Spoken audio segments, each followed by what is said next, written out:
Buen día para todos. Mi nombre es Cindy Betancourt Castillo de la Facultad de Administración Financiera y junto a mi compañero Diego Alexander Rodríguez les presentaremos los aspectos centrales de auditoría financiera según las NIA, que son las normas internacionales de auditoría.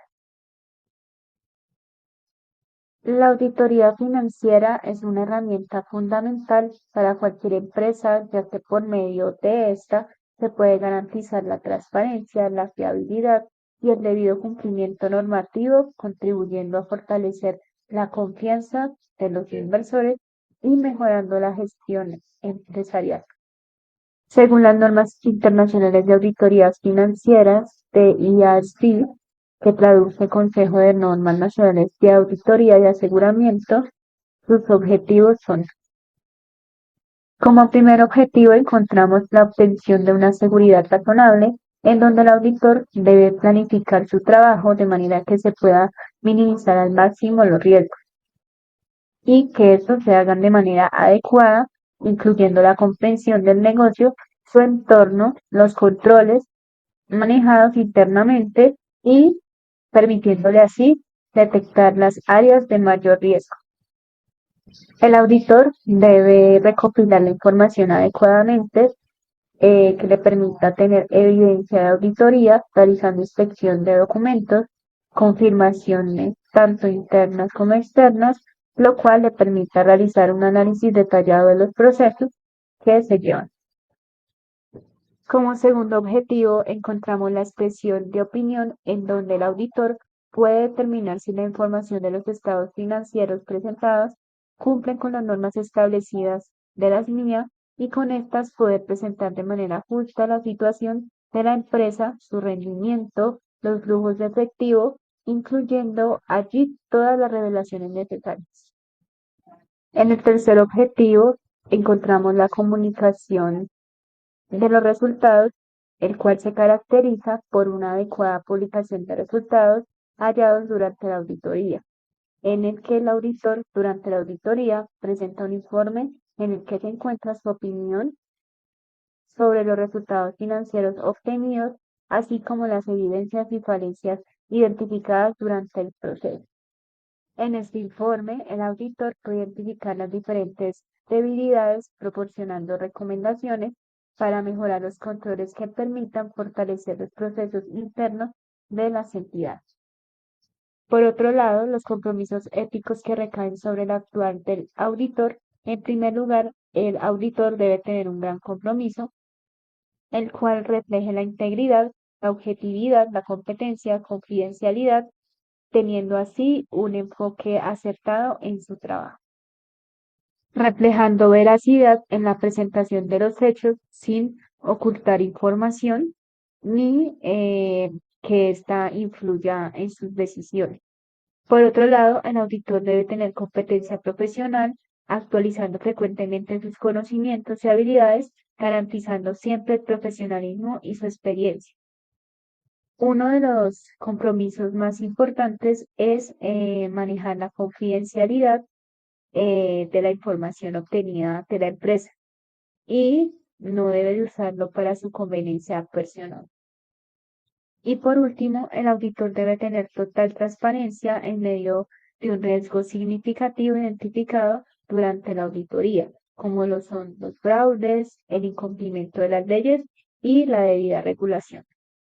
Le doy paso a mi compañero Diego, el cual les explicará la siguiente parte de la auditoría financiera según las NIE. Bueno, continuando con lo que ya dijo mi compañera, bueno, vamos a ahora nosotros, o bueno, yo eh, voy a explicar las responsabilidades a cargo del auditor financiero. Bueno, inicialmente pues la principal responsabilidad es que la prevención, la detección del fraude en sí descansa inicialmente dentro del gobierno corporativo y como también de la administración de la empresa. ¿Esto qué quiere decir? Bueno, en cuanto al gobierno corporativo, el gobierno corporativo es el que es encargado o son los responsables de supervisar, controlar que la empresa dé la información de forma ética y eficiente.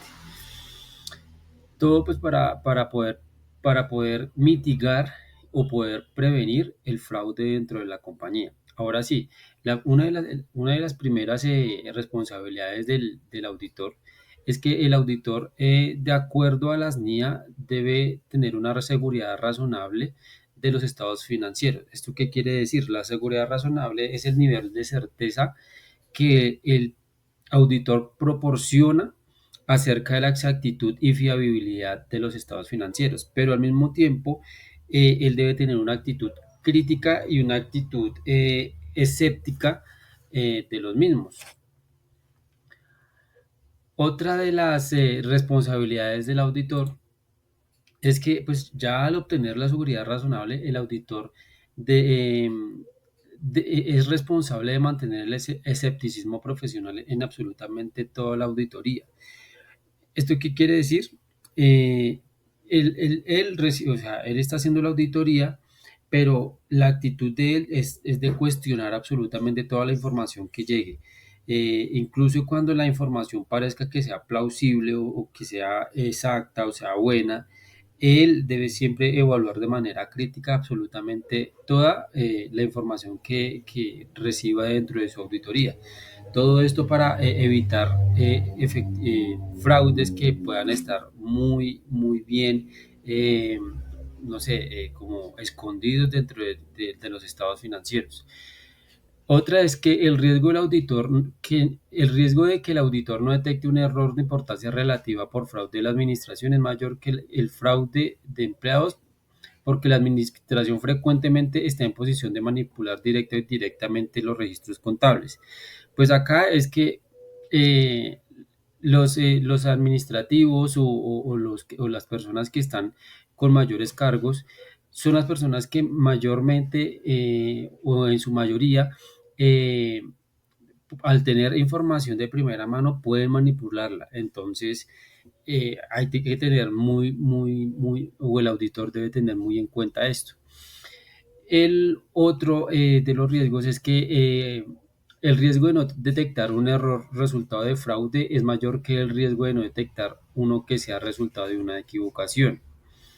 Entonces acá nos quiere decir es que, digamos, es más fácil detectar, digamos, una, una equivocación que haya sido, por decirlo así, sin culpa alguna, que detectar un fraude. ¿Por qué? Porque en algunas organizaciones el fraude está organizado muy cuidadosamente.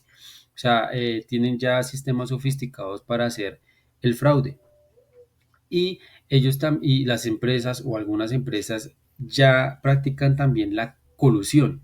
¿Esto qué quiere decir? Que el fraude ya es como una sinergia entre varias personas, o sea, varias personas actúan entre sí para realizar fraude o falsificar o generar errores y pues así es más difícil detectarlos. Bueno, la importancia de la auditoría financiera, perdón. Bueno, la auditoría financiera es muy importante para todas las empresas, ya que teniendo en cuenta esto va a mejorar la productividad de las empresas. Va, va, va a, Se van a poder identificar errores que estén en los estados financieros y los estados financieros van a ser mucho más precisos. También lo que se quiere es que con las auditorías todos los estados financieros cumplen las normas que están previamente estipuladas y pues, para que la empresa no vaya a caer más adelante en errores. Bueno, el caso que nosotros, del cual nosotros hablamos fue el del caso de Brecht. Bueno, eso es una empresa que es una empresa multinacional brasileña con operaciones en el sector. Ya voy, papi, ya voy, ya voy. Perdón, es una empresa multinacional brasileña con operaciones en el sector de la ingeniería de la construcción, fundada en 1944. Entonces, bueno, el escándalo de corrupción básicamente fue porque se destapó porque esta empresa lo que hacía era dar dádivas o tenía un esquema a gran escala de corrupción donde daba a funcionarios gubernamentales, políticos, a partidos políticos, daba sobornos con tal de asegurar contratos. El mecanismo de corrupción de Odebrecht era una estructura muy compleja, tanto así que tenía un departamento, departamento que estaba enfocado en esto, que era el departamento de operaciones estructuradas, y por este departamento donde salía todo el lavado del dinero y los sobornos. Bueno, los fallos en la auditoría, pues bueno, uno de los grandes problemas fue que había prácticas fraudulentas dentro de la misma empresa y estas no fueron detectadas. Había muchas irregularidades y había o sea, tenían esquemas sofisticados y había complicidad de muchas personas dentro de la compañía, o sea, había colusión dentro de la compañía para hacer fraude. Entonces había falta de transparencia, había complicidad de muchas personas y el control interno era débil, pues teniendo en cuenta de que era una empresa que ya ese era como su forma de ver los negocios, era con fraude. Entonces la gobernanza corporativa de Odebrecht eran inadecuados y ya era enfocada al fraude. Eh, Bueno, el sofisticado sistema de Odebrecht se estableció para ocultar sobornos, o sea, tenían ya sistemas muy sofisticados para que los sobornos no se vieran y ya había una red de bancaria y de paraísos fiscales donde se podía esconder todo esto. Había contabilidad creativa. Odebrecht creó técnicas de contabilidad para disfrazar los sobornos. En este caso lo disfrazaba como comisiones o costos de cosas que tuviera la empresa y creó o utilizó una caja que se llamaba la caja número 2 que acá era un sistema en paralelo de la contabilidad tradicional y que con esta lo que hacía era pagos ilícitos y bueno, ahí ya se reflejaba toda la corrupción que había dentro de la empresa. Y pues que había una cultura de corrupción corporativa al interior de la empresa, que era lo que hablábamos anteriormente, que había colusión, o sea, todo el mundo participaba. Pues consecuencias, obviamente, pues Odebrecht tuvo que pagar multas de varios millones de dólares y en términos financieros, pues la empresa se fue a quiebra y pues obviamente perdió credibilidad. Conclusiones, bueno, las conclusiones van en que en cuanto a las auditorías es que se deben fortalecer los controles internos. Las empresas deben tener mecanismos robustos para detectar y prevenir los fraudes. Hay que mejorar la auditoría. Las firmas auditoras deben estar alerta a las señales de fraude y asegurar sus procesos que sean rigurosos y promover la transparencia y la rendición de cuentas son cruciales para prevenir la corrupción. Esto se tiene que hacer de manera frecuente y de manera transparente. Muchísimas gracias.